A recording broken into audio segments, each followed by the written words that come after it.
What up and welcome to the Golden Era. We are actually stopping after 81 games played in the regular season because we have what is, I am not exaggerating, the most consequential final day of the NBA regular season, maybe in NBA history. But first, Warrior highlights. Roll the tape. Let's get things rolling. Warriors and Blazers, easy win for Golden State, 130-103 on the road in Portland. The lowly Blazers continue to struggle. Warriors and the Pacers pick this thing up late in the fourth. Warriors cutting into a 6-point lead with a triple there from Deonte Dixon. 90 seconds to go. A tie ball game no longer. J.K. Foye puts them up by 2. Finds C.J. McCoy for the triple, and a 5-0 run has the Pacers on top. Still up by 5, trying to rally back. Triple there, fading away. Not enough as the Pacers get this one 118-114 on the road. Warriors Sonics, a rematch of last year's conference semifinals. Mao Chung-Lu left open, deep 2, 8-point game.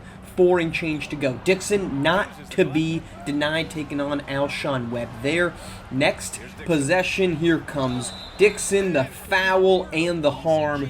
2-point game with 3 to go. Here's Alshon Webb. He is an unstoppable force downhill. Gets that one to put the Sonics on top by 4. Dixon, though, drawing the contact, doesn't get the foul. Cannot believe what he's seeing out of that left hand of his. And the Warriors are down by 2. How about a slam, though, to put the emphasis on it? 31 from Alshon Webb, and the Sonics walk away with an easy victory. Warriors and the Rockets. Warriors on top by 3. Caden Dickerson says, double me up, bartender. Lead 6, back to 3. Here's Darnell Gist going on. MVP candidate Deonte Dixon. Dixon gets the better of him there. Driving to the rack, Ace Jefferson turned aside by Lynn Garner. 4 seconds to shoot. Alley-oop won't fall. Big defensive possession here for the Warriors. They hold that one down. And then on the bust out, Deonte Dixon, Cole Herringody on his hip.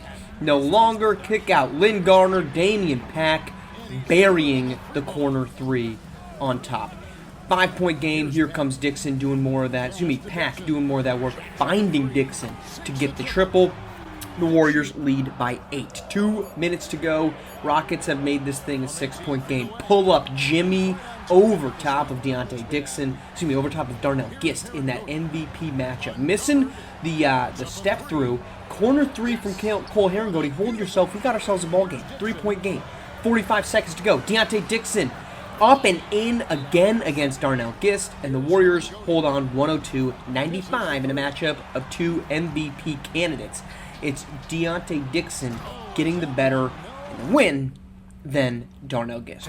Warriors Suns. The Warriors have struggled against Phoenix all season, yet to win in any of their 4 matchups. Deonte Dixon trying to change that. Cade Cunningham to the rack puts the Suns on top with under 4 to go. Next possession down. Deonte Dixon turned aside by Zane Bennett. Jacoby Cleaves trying to extend the lead to the rack. Turned right back defense. All in this one. Here, though, is Anthony Edwards. He is tough to stop. The Warriors have had no answer for him all season in all 4 matchups. Still a 2-point game here with 2 and change. Jacoby Cleaves hits the triple to make it 5. The Warriors have rallied back here with 110. It's a 3-point basketball game. Jacoby Cleaves locked up here by Deonte Dixon. The triple from Anthony Edwards won't go to put things on ice. Warriors trying to tie this thing up with 50 seconds in the 4th. Javon Roll left wide open. You can't do that to that man. Ties us at 108. Free throws gives the Suns the 2-point game. The foul, and Deonte Dixon is going to get back for the first free throw. Second free throw to take the lead, or to tie it with 26. No, but it's Russell Kingston on the follow. And the Warriors on top by 1 sub-20. Jacoby Cleaves, ounce of space, gets Dixon in the air, fires to Zane Bennett in the corner. The 3 will not fall, and free throws to round it out. You would think, but Jonte Taylor splits them. That gives the Suns a chance for the miraculous win. Cade Cunningham driving, pull-up jumper, won't fall. And that's the first Warriors win over the Suns this season, 110-120. Warriors and the Pistons, easy win by Golden State against a Pistons squad that's kind of stumbled here to close out the season, 26-point win at home. Warriors and the Thunder, rematch of last season's conference finals. Davis Montgomery, who had such a great series in that conference finals, gets that bucket, but you can't leave that man open. 4-point game pushes it to 7. Same score, 2.5 to go. Deontay Dixon backing down Michael Chasen. Two-handed slam, and the Warriors get the 114-105 win as we approach Game 82. All right, so this is where we sit, entering Game 82, and the interesting part's the Western Conference. There is one playoff spot seeding confirmed in the entire Western Conference. There's 12 teams playing for 10 postseason spots, and the only thing we know is that the Wolves are going to be our number 5 seed. We don't know if Houston or Seattle is going to be the number 1 seed. We don't know if Phoenix or Golden State will be the 3 or the 4. 6 and 7 is still up for grabs between the Thunder and the Lakers. 8 and 9 is still up for grabs between the Kings and the Venom. And by the way, we don't even know who's number 10, as the Jazz, the Clippers, and the Spurs are all in the running for it. So let's dive in no necessary order, but we're going to start with the Golden State Warriors because it's fascinating. They're tied mathematically with the Phoenix Suns. They lost the season series 1-3, so Phoenix is the number 3 seed. If Golden State wins right now and gets up to number 3, and Phoenix loses, which seems unlikely, they're playing host to the Memphis Grizzlies, then the Warriors would end up getting either the Thunder, or my money would be on the Lakers. The Lakers have won 11 straight games. The Thunder are cratering. The Thunder do not have a very favorable matchup. They're going to play the Bulls to route things out, and the Lakers play the Heat. So let's assume the Lakers win, Golden State wins, and Phoenix for some reason loses. The Warriors end up as 3, playing a Lakers team they lost the season series 1-3 against. Golden State, it makes the most sense for them to try to lose against Charlotte to finish off the regular season and then play the Minnesota Timberwolves in the first round. Now, what would that create, though? Drama with no bounds. Multiple reasons why. First off, let's start with the lowest of importance, and that's not saying nothing. These two teams met last season in the first round of the playoffs in the 3-6 matchup. In the 4-5 matchup. Golden State was the 5 seed. They took down Minnesota in 6. So we're getting a rematch of last season's first round. But there's so much more because we're going to get 2 of the top 3 MVP vote getters, Deontay Dixon for the Warriors and Abiz Ojale for the Wolves. So we're going to get an MVP showdown in a rematch. And then the other layer to that is that this would be the Warriors saying, we want to play you, Minnesota. We like the matchup against you. By the way, Minnesota's won 6 straight games entering the final game of the final day of the regular season. That is not nothing. They should want to play. If you're if you're Minnesota, come on, Golden State. Let's have a conversation. So if that were to be the matchup with the 4 and the 5 matchup, Golden State and Minnesota, drama with no bounds because of the rematch and the MVP battle. Let's go to the next interesting one, and that's 6-7.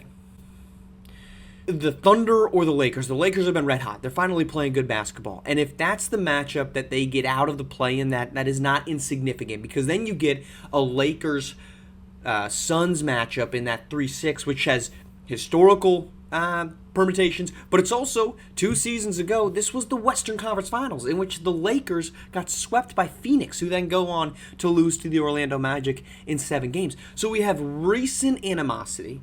You also just don't have to play the winner-go-home matchups that are the play-in. You get out of it as you're the Lakers, and you also give yourself just a little bit more breathing room, maybe for one more day, about the drama that was last summer. That, to me, is maybe it's not the second most interesting thing, but it's pretty darn interesting. Because then we've got the 8-9, and that's very fascinating, because the Kings, who have been struggling as of late, we don't know where they're going to end up. They've lost 3 straight games. They've lost 8 of their last 12 games. They're 1 game ahead of the Las Vegas Venom, who have been one of the best teams in basketball for a couple months now. Not only are they 13-2 over their last 15 games, but since January 9th, they're 22-10. They have been phenomenal since turning this season around. Vegas won the season series. They would get, if these two teams both end up with 47 wins, they would get into the 8 spot. And obviously, playing in the 7-8 means you win and you're in, as opposed to the 9-10 where you win just to try to win one more time. And then Vegas, maybe favorable matchup. The Venom facing off against the Mavericks team with 34 wins, while the Kings are facing off against the Spurs, who are 41-40 and fighting for their lives. Don't worry, we'll get to it. Las Vegas is the team that the NBA probably puts up on the pedestal of this is how you're supposed to rebuild. Among all this tanking and lottery reform conversation, the Venom have never gotten a top overall pick. They have not bottomed out. They've gone 7 straight seasons with 30 or more wins. What have they done? They've signed guys in free agency like Corey Flynn and Tariq Wheeler. They have added guys and developed guys like P.J. Williams, a second-round undrafted guy. I think he was undrafted. He was playing in Europe 2 years ago. He's now a vital piece of this. You draft Jaden Bibbs with the 8th overall pick to be your point guard of the future. The Venom are turning this thing around, and they are steamrolling up. And you can take a Kings team who has, I think, a top 4, might be the second highest payroll, the 4th one of the 2, I can't remember. A top 4 payroll in the entire NBA, who we thought they were going to ship off R.J. Wallace last summer that they didn't do. And now you send them to the 9-10 matchup. A team a year ago that made the conference semifinals. That's what's at stake with the 8-9, and who is it going to be between the Venom and the Kings. And then let's get to that last one. And there's the top seed that we'll talk about in a second. But then the last one, right? The Jazz are currently sitting there with 42 wins. They need a win to get in. It's easy math.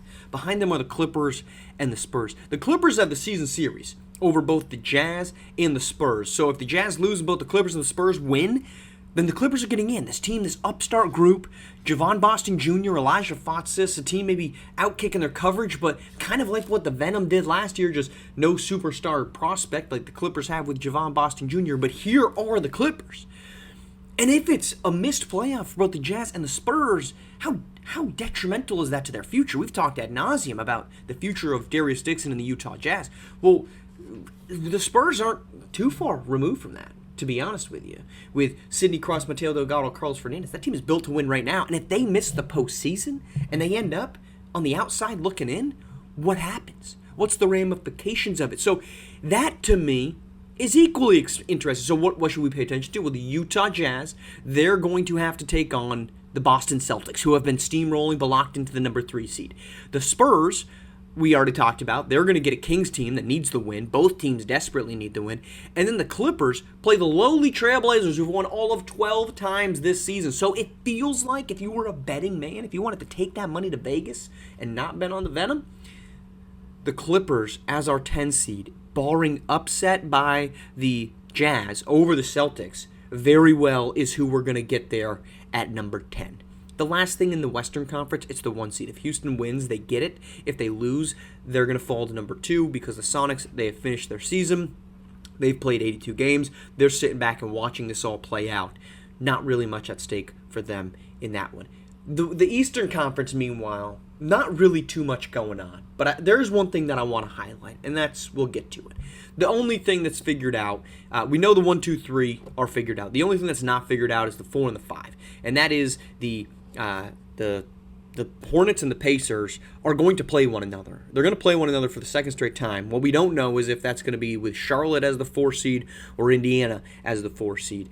Charlotte has the season series, both of them at 47 wins. Indiana plays Denver, Charlotte plays Golden State. Maybe a Golden State team that doesn't want to win. So that's the playoff side of things that we don't know about in the Eastern Conference. The West, or excuse me, the beyond that, a couple more unknowns. The Bucks and the Magic still vying for the 6th seed. The Bucks had a 2-game edge, do not have the head-to-head, so the Magic do.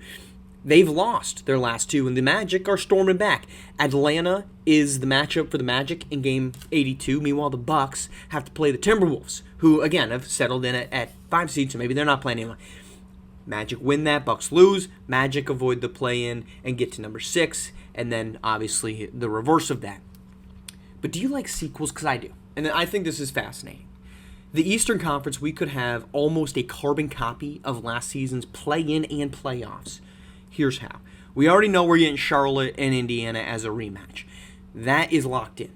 However, if the Bucks end up as the 6th seed, so they would obviously have to beat their matchup, which is the Wolves. They'd have to be the 6th seed or the Magic lose.